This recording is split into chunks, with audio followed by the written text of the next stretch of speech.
आज मैं फिर ऐसे शब्द ले रहा हूँ और उनके साथ ऐसे प्रेपोजिशंस ले रहा हूँ जो इन शब्दों के साथ ज़्यादातर यही प्रेपोजिशंस आते हैं। इसीलिए हमें इन शब्दों के साथ इन्हीं प्रीपोजिशंस को या तो रट लेना चाहिए और या तो समझ लेना चाहिए कि यही आएंगे। सबसे पहला मैड। मैड माने पागल, MAD मैड। मैड माने पागल, MADE मेड। मेड माने बनाया। अंतर होता है इसमें, मैड माने पागल। मैड के साथ विद का प्रयोग होता है। She was mad with anger at his behaviour. वो गुस्से से पागल हो गई उसके बिहेवियर से, उसके व्यवहार से, व्यवहार को देखकर वो गुस्से से पागल हो गई। She was mad with anger at his behaviour. तो मैड के साथ विद का प्रयोग होता है। मैच फॉर, अगला शब्द है मैच फॉर, जोड़ा। ये जोड़ा, मैच कहते हैं इसको, मैचिंग, जोड़ा। मैच फॉर, जोड़ा। She is no match for him. उसका और उसका कोई जोड़ा नहीं है, जोड़ नहीं है। She is no match for him, उन दोनों का जोड़ा सही नहीं है। लॉयल टू, लॉयल के साथ होता है, आता है टू और अर्थ है वफादार। We should be loyal to our country. हमें अपने देश के प्रति वफादार रहना चाहिए। लॉयल, वफादार। लॉयल के साथ आता है टू। एक शब्द और होता है रॉयल। रॉयल जो शब्द है वो शाही के लिए आता है, उसका अर्थ शाही होता है, लेकिन इससे बहुत मिलता जुलता होता है। एल और आर का अंतर है, तो इसलिए मैंने बताया है उसको भी। लॉयल टू, वफादार। We should be loyal to our country. हमें अपने देश के प्रति हमेशा ही वफादार रहना चाहिए। लॉन्ग फॉर माने इच्छा करना, अभिलाषा करना, ये एक ही बात है। लॉन्ग फॉर, अभिलाषा करना। She longs for seeing her sun.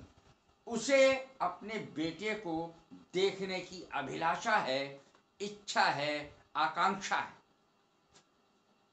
Loyal to के बाद है लॉन्ग फॉर, अभिलाषा रखना। She longs for seeing her son, उसे अपने बेटे को देखने की अभिलाषा है। और इसमें कोई भी हम कर्ता लगा सकते हैं। He longs for seeing his son, इस तरीके से कर सकते हैं। She longs for seeing her brother, इस तरीके से कर सकते हैं। कैसे इसको बना सकते हैं, दूसरे सेंटेंसेज में परिवर्तन कर सकते हैं। She longs for seeing her son, जो अपने बेटे को देखने की इच्छा रखती है। लिसन टू, लिसन टू मैं पहले भी बता चुका हूं। लिसन के साथ टू आता है और अर्थ होता है ध्यान से सुनना, ध्यान से सुनना। लिसन टू मी, मेरी बात ध्यान से सुनो। लिसन टू हिम, उसकी बात ध्यान से सुनो। तो इस प्रकार से इसका लिसन टू का प्रयोग होता है। अब है शब्द काइंड टू। काइंड के साथ टू आता है, लिसन के साथ टू आता है। काइंड टू, दयालु। काइंड टू, किसी के प्रति दयालु होना। We should be kind to the poor, हमें गरीबों के प्रति दयालु होना चाहिए। द पुअर, द पुअर का अर्थ यहां पर है गरीब लोग। We should be kind to the poor, हमें लोगों के प्रति, गरीबों के प्रति दयालु होना चाहिए। हमें लोगों के प्रति या गरीबों के प्रति दयालु होना चाहिए। जो गरीब लोग हैं उनके प्रति तो सभी को दया दिखानी ही चाहिए। इन्वॉल्व्ड इन का अर्थ है फंसा हुआ। इन्वॉल्व्ड इन, फंसा हुआ। I am involved in difficulties, मैं परेशानियों में फंसा हुआ हूं। इन्वॉल्व के साथ एक सरलता से समझने की चीज यह है कि देखिए इसमें यहाँ पर इन आ रहा है और यहाँ पर शुरू में भी इन आ रहा है। इससे इसका हम याद रख सकते हैं इस चीज को कि इन्वॉल्व के साथ इन का प्रयोग होता है। इन्वॉल्व इन, फंसा हुआ। I am involve in difficulties, मैं परेशानियों में फंसा हुआ हूं। He is involve in that case, वो उस मामले में फंसा हुआ है। तो ये इस तरीके से इसका सेंटेंस हम बना सकते हैं। इग्नोरेंट ऑफ, इग्नोरेंट के साथ ऑफ आता है। अनभिज्ञ, ना जानकार, पता ही ना हो, अनभिज्ञ। My mother is quite ignorant of this fact, मेरी माँ इस सत्य से अवगत नहीं है। अनभिज्ञ है, उसे उसके बारे में, सच्चाई के बारे में नहीं पता, अनभिज्ञ है, ना जानकारी होना। My mother is quite ignorant of this fact, ignorant के साथ ऑफ का प्रयोग होता है। मेरी माँ को उस सच्चाई के बारे में नहीं पता, अर्थात वो अनभिज्ञ है उस सच्चाई से। इंसिस्ट ऑन, आग्रह करना, इस शब्द को जरूर याद रखें। इंसिस्ट ऑन, आग्रह करना। दूसरा, इसके साथ ज्यादातर कोई भी और प्रेपोजिशन नहीं आता। She insist on going there, वह वहां पर जाने की जिद करती है या कर रही है। आग्रह करना, जिद करना। She insist on going there, वह वहां पर जाने की जिद करती है या कर रही है। 10वां देखें, इंडल्ज इन, रत होना, उसमें शामिल होना, रत होना। Do not indulge in luxuries, अर्थात आरामदायक चीजों में, जो आरामदेह चीजें हैं, लग्जरीज हैं, उनमें ज्यादा इंडल्ज नहीं होना चाहिए। हमें ज्यादा उन चीजों में पढ़ना नहीं चाहिए, अर्थ है पढ़ना। इंडल्ज इन, रत होना। इंडल्ज के साथ देखिए इसमें भी इन शुरू में आ रहा है और इन इधर आ रहा है, तो हम इससे इसका को रिलेट करके याद रख सकते हैं। इन इधर है, इंडल्ज इन अर्थ मैंने बताया रत होना, किसी चीज में पढ़ना। हमें ज्यादा कंफर्टेबल चीजें, जो आरामदेह चीजें हैं, लग्जरीज हैं, उनमें नहीं पढ़ना चाहिए, क्योंकि आराम जो है वो हमारे शरीर को, ज्यादा आराम बेकार बना देता है। थोड़ा आराम तो सही है, लेकिन ज्यादा आराम हमारे शरीर को बेकार बना देगा। होपफुल ऑफ, होपफुल के साथ आता है ऑफ, और होपफुल का अर्थ है आशावान, आशा से भरे होना, आशावान। I am hopeful of my brother's success, मुझे पूरी आशा है। आई एम होपफुल, मुझे पूरी आशा है, of my brother's success, brothers माने ब्रदर की, सक्सेस माने सफलता।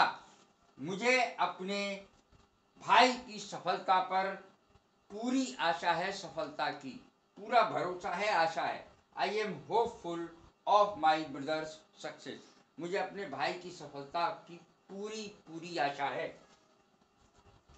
Hard of hearing, hard of hearing, hearing का अर्थ होता है सुनना। हार्ड यानी कठिनता, तो कठिनता से सुनना किसी चीज को। हार्ड ऑफ हियरिंग, ऊंचा सुनने वाला, जो कम सुनता है उसके लिए कहते हैं hard of hearing. He is hard of hearing, she is hard of hearing. तो इस तरीके से हम ये सेंटेंस बनाते हैं। Of, hard of hearing. Mohan is hard of hearing, Mohan कम सुनता है, ऊंचा सुनता है। इस तरीके से इसके साथ, हार्ड के साथ ऑफ आएगा। ग्रीडी ऑफ, ग्रीडी के साथ भी ऑफ आएगा, और ग्रीडी माने ज्यादातर लोग जानते हैं, ग्रीडी माने लालची। ग्रीडी ऑफ, ग्रीडी के साथ ऑफ का प्रयोग होगा। His father is greedy of wealth, उसके पिताजी धन के लालची हैं, दौलत के लालची हैं। अर्थात वेल्थ माने धन दौलत। His father is greedy of wealth, उसके पिताजी धन के लालची हैं, दौलत के लालची हैं। गिल्टी ऑफ, अपराधी होना, गिल्टी के साथ ऑफ आता है, GUILTY, गिल्टी ऑफ, अपराधी होना। He was found guilty of the theft, theft thief से बना है, थेफ्ट माने चोरी। ही वॉज फाउंड, वह पाया गया, गिल्टी ऑफ थेफ्ट, चोरी का अपराधी। He was found guilty of theft, वह चोरी का अपराधी पाया गया। ग्रेटफुल टू और फॉर, दोनों इसके साथ आ सकते हैं। जब किसी व्यक्ति के लिए लगेगा ये ग्रेटफुल माने होता है कृतज्ञ, आभारी। ग्रेटफुल किसी व्यक्ति के साथ लगेगा तो टू आएगा उसके आगे, और किसी वस्तु के लिए लगेगा तो फॉर आएगा। देखें सेंटेंस मैंने दोनों लगा के बताए। She is grateful to me, वह मेरे प्रति आभारी है, कृतज्ञ है। फॉर माई हेल्प, मेरी हेल्प के कारण, मैंने उसकी हेल्प की थी इसलिए वो मेरे प्रति कृतज्ञ है, आभारी है। She is grateful to me, व्यक्ति के लिए टू का प्रयोग होगा। और इसी के साथ जब हेल्प की बात आएगी, वस्तु की बात आएगी, किसी कार्य की बात आएगी, फॉर माई हेल्प, मैंने जो सहायता की थी उसके लिए वो मेरी कृतज्ञ है। तो इसके साथ हेल्प के साथ इसी में फॉर का प्रयोग होगा। फॉन्ड ऑफ, फॉन्ड ऑफ के साथ आता है, फॉन्ड के साथ ऑफ आता है और इसका अर्थ होता है शौकीन। I am fond of playing cricket, मैं क्रिकेट खेलने का शौकीन हूँ। I am fond of watching TV, मुझे टीवी देखने का शौक है। इस प्रकार से फॉन्ड ऑफ शब्द का प्रयोग होता है। शौकीन इसका अर्थ होता है। My baby is fond of rice and करी, दाल चावल, दाल और कढ़ी का शौकीन है मेरा बच्चा, उसे कढ़ी और चावल बहुत पसंद है मेरे बेटे को। फॉन्ड ऑफ, शौकीन, तो मैंने और भी एक दो इसके सेंटेंस बताए हैं, वो भी देख सकते हैं। My son is fond of rice and curry, son भी कह सकते हैं। My daughter is fond of rice and curry, इस तरीके से भी बोल सकते हैं, किसी के लिए भी बोल सकते हैं, अर्थ वही रहेगा। फॉन्ड के साथ ऑफ का ही प्रयोग होता है।